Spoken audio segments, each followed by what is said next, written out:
That Southeast boy, when they call Simon Ekpa, when they say Finland, when they always they cause chaos for the Southeast, he go dey Finland, he go dey give orders to all these hungry boys for Southeast, make they cause insecurity problem. They don't give them no say now no government. They don't finally cram the boy. Simon Ekpa, they are now since December 1st, abi 2nd, since Biafra will gain their freedom. I know see federal government just dey observe them. No play with government, oh, you no go hear word now. No play with government. Now they just dey observe am. Just few days for November to comot, na they clamp am. They gbab am for Finland. See, now the military now say they beg the man say make they extradite am, carry am come back to Nigeria, make they for treaty fuck up here. A district court in Finland has ordered the remand of Biafran agitator Simon Ekpa on suspicion of public incitements to commit a crime with terrorist intent. The court made this decision after the Central Criminal Police arraigned him for his role in terror plaguing Nigeria's southeast region. Crime Commissioner and head of the investigation, Otto Hiltunen, said the police suspected Mr. Ekpa promoted his efforts from Finland, which led to violence against civilians in the region of southeastern Nigeria. Mr. Hiltunen also told the court that there were 4 other suspects in Finland, which the police believed were financing Simon Ekpa's operations. The report describes the main suspect, that Simon Ekpa, as a native of Lahti, a city in Finland, but that he has Nigerian roots. It's not the first time the police will be arresting Simon Ekpa for collecting money for alleged terrorist activities. In February 2023, they arrested him in a private apartment in Lahti, but released him same day. Meanwhile, Chief of Defense Staff General Christopher Musa has expressed happiness with the arrest of Simon Ekpa in Finland. He believes this will be a step towards his extradition to Nigeria so that he faces justice. The CDS has always called for the arrest of Simon Ekpa following his deep involvement in fueling terrorism in southeast Nigeria. And the CDS says he's glad that the international community is partnering with Nigeria in the fight against terrorism. That's what we will focus on now. We bring in, he's already here in the studio, Darlington Umoru, a security expert, to speak to these developments. And you're very much welcome, Mr. Umoru, for coming in. My pleasure, yes. Once again, right, as usual. Right, and this is a subject that you're quite familiar with. You've also helped us to make sense of the matter. Simon Ekpa arrested yet again. How much of a breakthrough do you see this story? Breakthrough? To me, this news is received with mixed feelings. It's not about Simon Ekpa being arrested. It's not about the courts declaring that he should be remanded. It's about what the Nigerian government will do with the situation on hand now. This administration has tried its best to see how much they could work with some other governments to minimize the extent of damages we're suffering from the hands of terrorists. The Southeast in particular, where the economy is being grounded. The Southeast in particular, where ordinarily the layman would describe as the Japan or China of West Africa. The Southeast, particularly where innocent people have been gruesomely killed on every Monday and some of the days. Recall, a few days ago on Monday precisely, in Anambra State, in some, about 2-3 communities, about 5 persons were gruesomely murdered because it was a Monday. And some of the persons that were murdered were, is it the vigilante, you call them, those who are assisting security agencies in ensuring that there's peace in the Southeast. All of this put together, I'm not really excited at this moment, forgive me please, Many are excited, the Chief of Defense, all of them, they are excited. No, I'm not. I will only be excited if Simon Ekpa is formally extradited to Nigeria and then be made to face the law. As he's facing the law, at least he will be kept somewhere where commands will not be dished out to his people, where activities that are fueling the sit-at-home for Monday will no longer gain power and strength, when he will no longer be speaking for some time and then will be made to face the law. Even IPOB is against him. They've also made comments. They are happy that Simon Ekpa, because at this point in time, you know, I've said here and some other television stations that it's very difficult in most times to separate the activities of the cohorts of Simon Ekpa and those of IPOB. But loosely, we would refer to most activities, we will credit them to, is it credit now? Yes, to IPOB. To IPOB. But IPOB over time has been trying to remove itself from some of those gruesome killings, some of those deadly activities happening there. But again, can they completely exonerate themselves from all of these activities? IPOB is one of the beginners.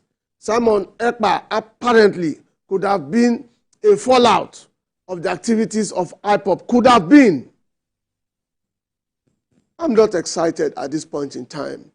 The federal government should go beyond, take it from, now is the court has said it should be remanded.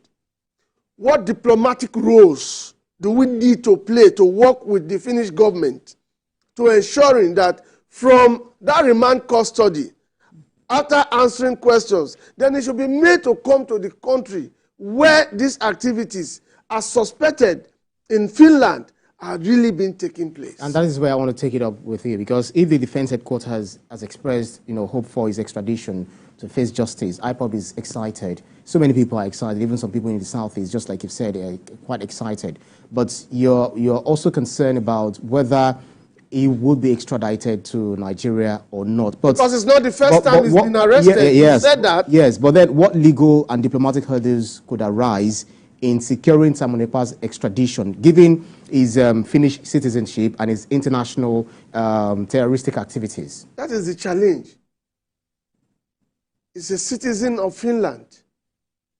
And so if the government of Finland must release him to Nigeria, that would depend on the bilateral relations that Nigeria apparently would have had with Finland. And the Nigerian government should also be able to employ the articles in the UN and those of ECOWAS that talks against terrorism and that states that terrorists should be brought to book. How much can we play on all of that? It depends on your diplomatic power. And right now, it's not just partly Nigerian, but he's from Finland. Yeah, and he's also a local politician as well. Yes, he's a Finnish citizen. And so it becomes a little bit difficult. But where they can hinge their pursuit on is the aspect, how much proof can they bring to fore in terms of his roles concerning terrorism in Nigeria, fueling terrorism, financing terrorism. Now, beyond all of this, they should be able to prove how much he's been able to provide sponsorship to his sect. And then there should be evidences of those who have made confessions that they are linked with him. Otherwise, it will be a difficult thing. That was apparently the reason the first time he was arrested, he was released. Of course, it's beyond public condemnation and public judgment. Courts and countries don't look at all of that. They want to deal with facts. Bring facts and evidences that can help nail or bring this man before they could extradite him. If he were not a Finnish citizen, pure Nigerian citizen, then it would have been a different case altogether. But that's why I told you earlier on in my opening remarks that I'm not excited at this point in time. Southeast, many are excited, many are not excited. But even if he's a citizen, from the face what we have now as per the allegations that premeditated his arrest. Allegations. He's said he's accused of even flouting Finnish laws, talking about financing, sponsoring crime. Between up until last week, one was 18. 18 was even this week. 18 was it was last week, I should say. So he's accused of even between 2021 and up until November 18 this month. So even at that, don't you think that this time around there just might be, some progress that have been made in Nigeria's bid, but there might be the fact that the country may have to wait for Finland to finish with him first before bringing him home? They don't need to wait. Okay. They do not need to wait. It's not about some of these allegations you call them, because they've not been established. Still innocent. Until they are established, there's nothing anybody could do. And you must be able to establish all of those with facts and documentations and evidences from people who could stand up against him, particularly those who have been arrested. You must bring, the courts do not operate on allegations, hearsay.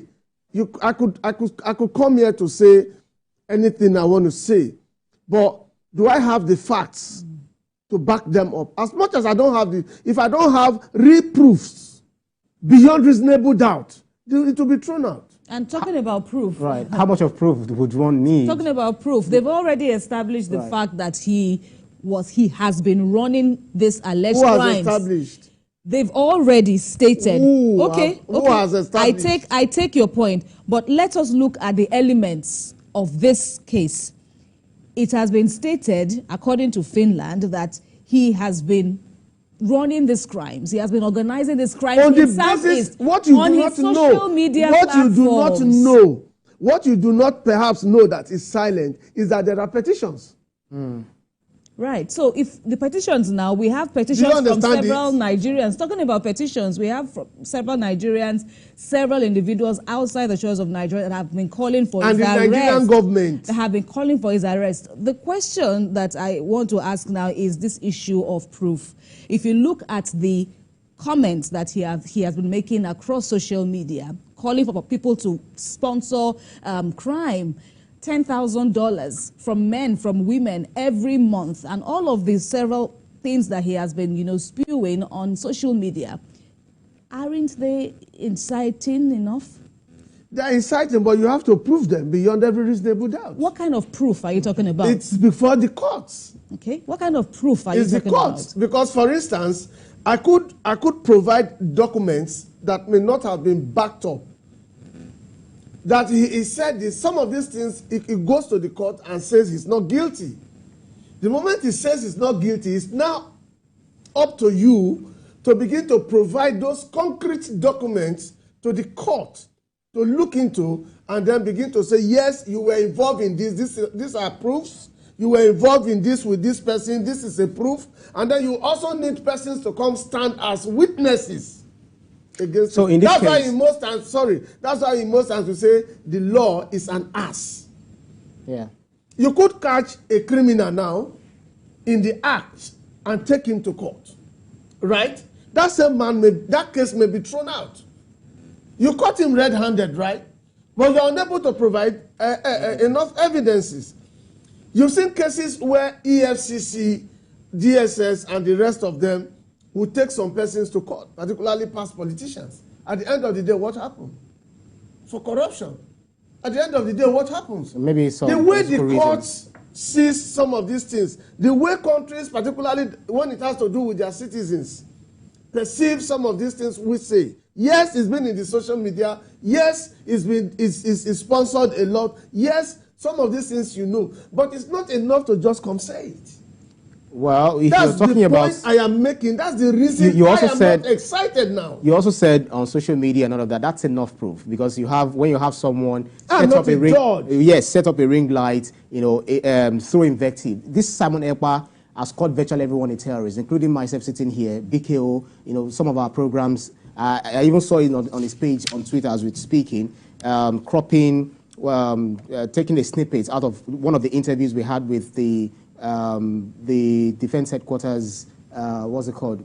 Christopher Musa. Okay. Yes, the CDS. Right, the chief of defense staff. Right. You know, he just cropped it out, and then he's always calling everyone terrorists whenever you talk about him. I can't. If he's allowed to watch this program, he might also crop what you're saying and say that. So everyone, all of those things are there on the social media. How much proof do you need more? Because it's just like when you have someone. It's not me. It's about. No, I'm not saying you. You hear now. It's about the Nigerian government. Now, this is a step, like she said. It's about the Nigerian government getting its acts together, okay, and capitalize on what is on ground now. The man at this point in time has been restricted from his freedom of movement, okay? Is kept somewhere. So we need the government to move quickly. We need the departments that need to work, to hit the ground running at this time. So that before he could pass through completely the court case being brought against him, Nigerian government will swoop in, you know, back the court up with facts and evidences. You know, we have an embassy there. We have the Nigerian government here.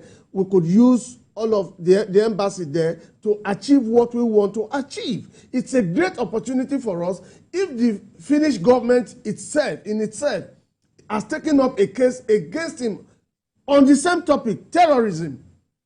I'm saying that we should not take everything just on face value. Yes, on the face value of it. Let's get down to work. You and I know how much havoc this has done to a region of this country that is affecting everybody. If it's not affecting you directly, it's affecting you indirectly. That's right. You could have a friend, you could have a brother, you could have somebody who is resident there. Some of the biggest, richest Easterners find it difficult to go to the East right now. I read about one very popular man.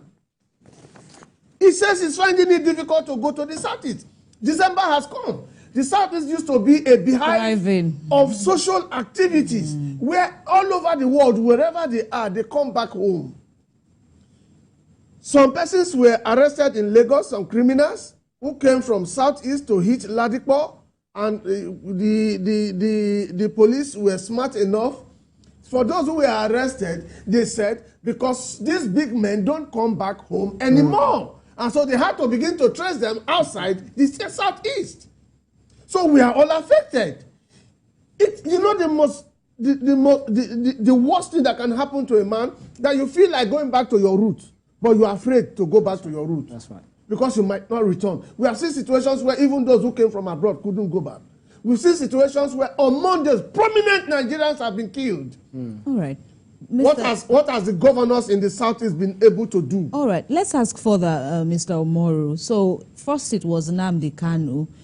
You know, the back and forth, I can relate somewhat with what you are saying, and perhaps maybe that is also why you are, you know, not exactly excited, because Nnamdi Kanu has been in court now for a while now, and, you know, the back and forth, you really have to struggle to keep up, so to speak, with the legal drama coming from that end. But let's look at the security outlook now. How much difference you feel this will make to the security situation in the Southeast? Nnamdi Kanu is still in jail. Is still being remanded on orders of the court. Simon Ekpa now arrested in Finland. What happens you want now? My opinion, my very candid opinion. Nnamdi Kanu has said if he's released, in 24 to 48 hours, insecurity in the Southeast will be quelled. But did you also hear Simon Ekpa saying that if Nnamdi Kanu tells him that he should stop what he's doing, he will not listen to him until Nnamdi Kanu comes to Finland to tell him physically, and then they negotiate. So how would he go to Finland when he's in the gulag? So meaning that those who pledge allegiance to their own Prime Minister Simon Ekpa, so to speak, that's the way he calls himself, they would not listen to Nnamdi Kanu even if he gives the order. That's what it means, don't you think? There's something my heart is asking me to say, but my head is saying I shouldn't say it here. Let me give you an instance, a scenario. Sambisa Forest was once upon a time solely occupied by Boko Haram. And the extent of terrorism on Nigeria was gruesome. Then came ISWAP, trying to occupy a portion of the same Sambisa forest.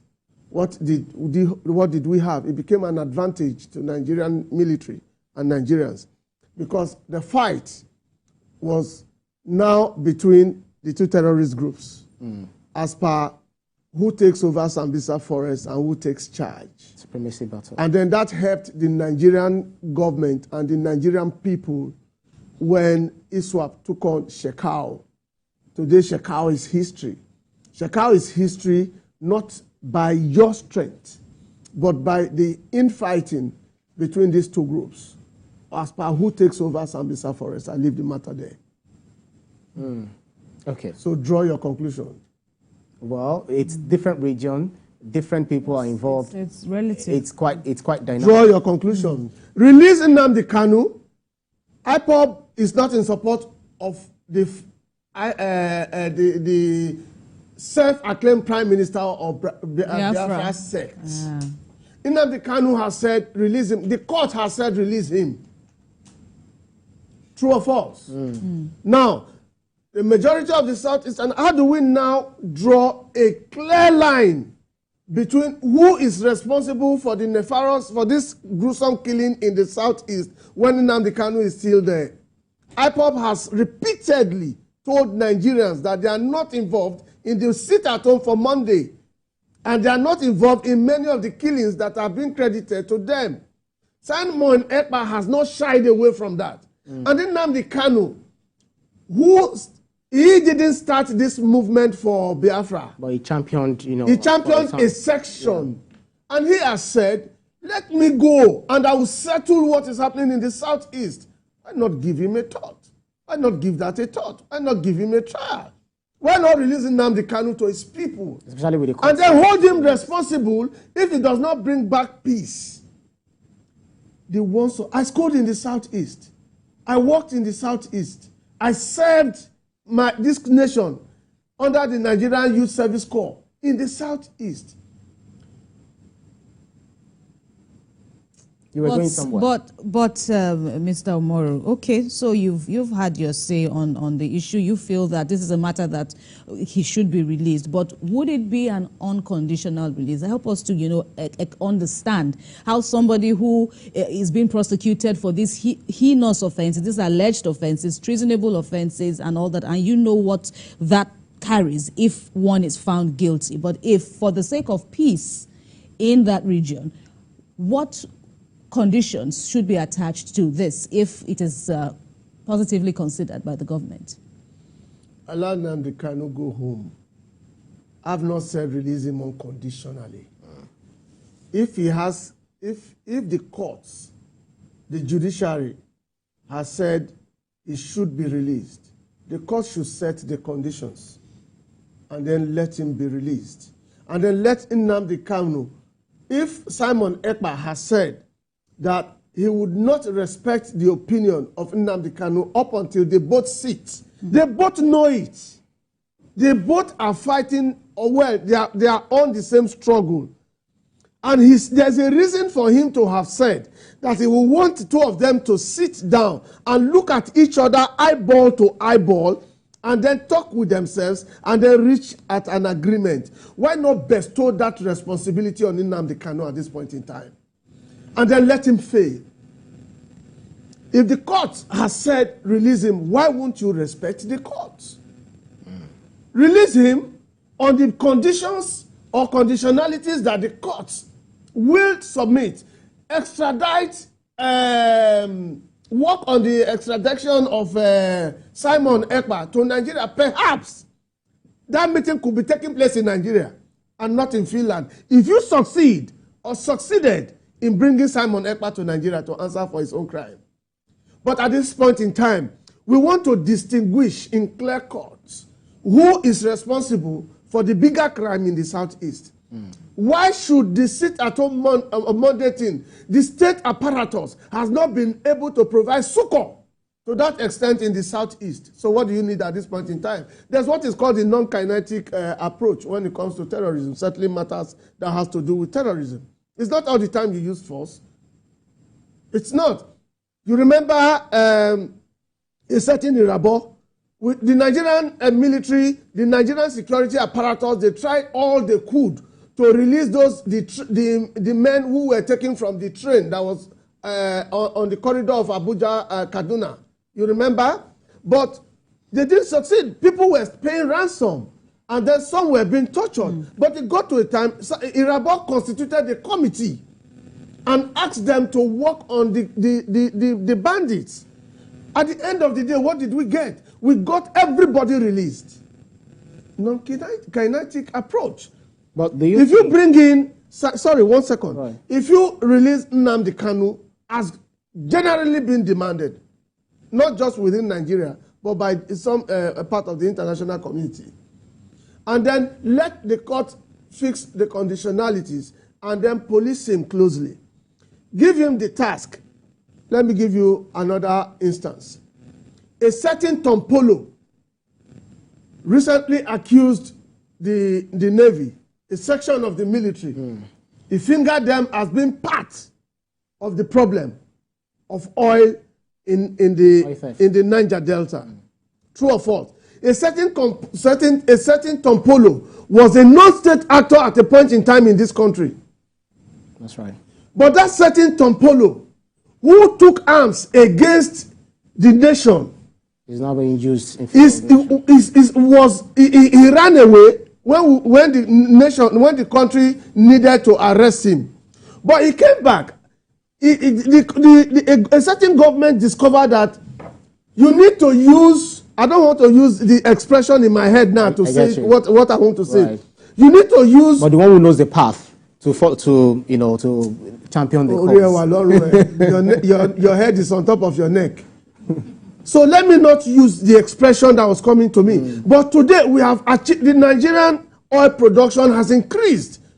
One, aside from other militants respecting him, aside from him having a pact, whether officially or unofficially, with other militants, there's been peace. Now we have discovered routes and areas Mr. Darlington, because of that time, oil are being stolen from. So give this man a chance. Mr. Umaru, because of our time, very quickly, if you look at... I addressed that this morning. I'm a chief in Lagos State. All right, all right. So when you... I didn't pick that from the ground. Chief Umaru. Address me properly. Right, okay. No problems at all. I take that. So if you look at the Biafra agitation, the way people see it goes beyond Simon Ekpa and Nnamdi Kanu. It's a secessionist agenda, and this has been championed even long before. Secessionist agenda. Right. I want that underlined. Right. So do you not feel that even though Nnamdi Kanu is released, Simon Ekpa is extradited, they meet one-on-one, and then they say, okay, we hands up.